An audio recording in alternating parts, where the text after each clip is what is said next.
ჩემთვის ეს განსაკუთრებული პატივია თქვენთან ერთად დღეს აი იმ გადაცემას დავუძღვე, რომელიც თბილისობას ეძღვნება და ბატონო ჯუმბერ, თქვენ მინდა გთხოვოთ რომ ბრძანოთ პირველი სიტყვა თბილისზე და თბილისობაზე. დიდი მადლობა მოწვევისათვის და დიდი მადლობა იმისათვის, რომ აი ესეთ ლამაზ ხალხთან ერთად მომიწვიე. ლამაზ თბილისელებთან ყველა თბილისი ლამაზია, მაგრამ განსაკუთრებით ეს ხალხი პირველ რიგში ქალბატონ ნუნუს მინდა მოვიფერო. დიდებულ ადამიანს ეს ბედნიერი ვარო თქვენ გვერდზევა. აი ამ საოცარ გადაცემაში ბატონ გიორგის მინდა მივესალმო. მივესალმო ერთ წარჩინებულ ექიმს და ერთ წარჩინებულ მოქალაქეს.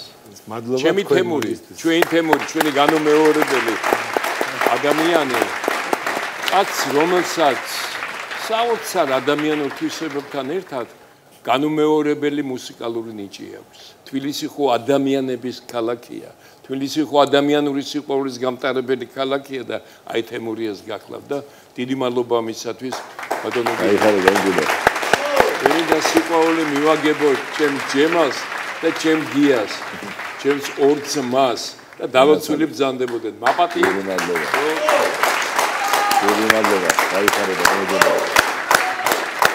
მე კიდევ განსაკუთრებული მადლობა მინდა უთხრა ბატონ ჯუმბერს აი იმ საოცარი მართლაც მოღვაწეობისთვის.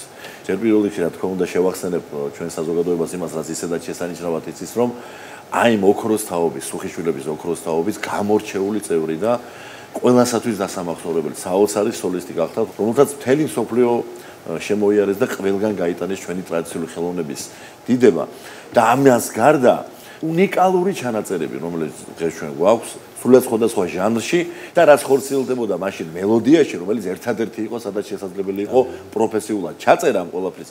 აი ამ ყველაფრის სათავეში იდგა წლების განმავლობაში ბატონ ჯუმბერ ბერაძე და დიდი მადლობა ამ ყველაფერისთვის. საოცარი დღეა თითოეული თბილისელის ცხოვრებაში დღეს და მე მინდა თელ ქალაქს, თელ ჩვენ ქვეყანას მიულოცოთ თბილისობა.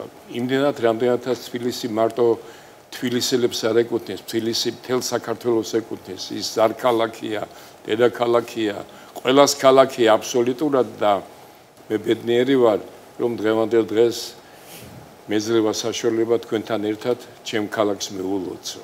თბილისის კვიდი გახლავართ, დაბადებული ვარ ამქარის იასონ ბერაძეს ოჯახში, ბაბუაჩემი გახდათ და იქიდან იწყება ჩემი ათვლა თბილისელობისა. იმდენად რამდენადაც ბაბუაჩემა დამანახა ძველი თბილისის უბნები და ბაბუაჩემა დამანახა ძველი თბილისის ხასიათი.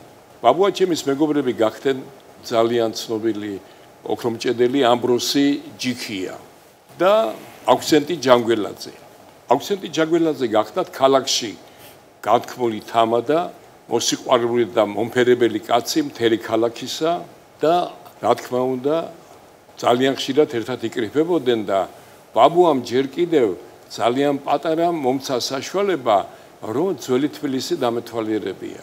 საოცრად მახსოვს ვერცხლის ქუჩა. ვერცხლის ქუჩაზე იყო ღვინის წერტები. ბაბუას და თავის მეგობრებთან ერთად ჩავდიოდით იქ, კასრები იყო, დაუკეთავდნენ ღვინოს, დაუკეთავდნენ ყველს, პურს, ჟავეს და იქ მიდიოდა მათი საუბარი და მე ამის ყველაფრის მოწმე ვიყავი. მაშინ ხვდებოდი რომ რაღაცა ხდებოდა ჩემ ცხოვრებაში, იმიტომ რომ აქ მარტო ყველს და პურზე და ღვინოზე არ იყო საქმე, აქ იყო დამოკიდებულებაზე საქმე, სამეგობრო დამოკიდებულებაზე, რომელსაც საოცარი თვისებების გამოვლენა შეუძლია ადამიანის ცხოვრებაში. გავიდა წლები და მამა ჩემი ექიმი გახდათ, მამა თავის დროზე კირილე პაჭკორიას ანსამბლში მღეროდა და ცეკვავდა და თბილისელი კაცი იყო თავისი ბუნებით. მამა დილას გამოვიდოდა, გარეთ დადგებოდა, თუ ნაცნობს ვერ ნახავდა, უცნობი შეყავდა სახში და გაშლილი ჰქონდა ეგერ წოდებული საუზმე. აბა დაბრძანდით, აბა მიირთვით, აბა რა მოგართვათ. ამ დროს ჩემში ყალიბდებოდა სტუმართმოყვარეობის ეს საოცარი თვისება, რომელიც ქართველ ერთს გვახასიათებს და ამით ავართ განთქმული დუნიაზე. თბილისი იყო სიყვარულის ქალაქი. და მე ღრმათა ვარ დარწმუნებული, რომ დღესაც სიყვარულის ქალაქია. სიყვარული რო არ ყოფილიყო, დღევანდელი ეს გადაცემა არ შედგებოდა. მოდით რა, ჩემო ლამაზო ხალხო, ჩვენ თბილისს გაუბრთხილდეთ. გაუბრთხილდეთ, მოვეფეროთ ჩვენ თბილისს. ბევრი ურთხილდება ჩვენ ქალაქს და მათ მხარში ამოუდგეთ და მათ გვერდზე დავყოთ ყოველთვის.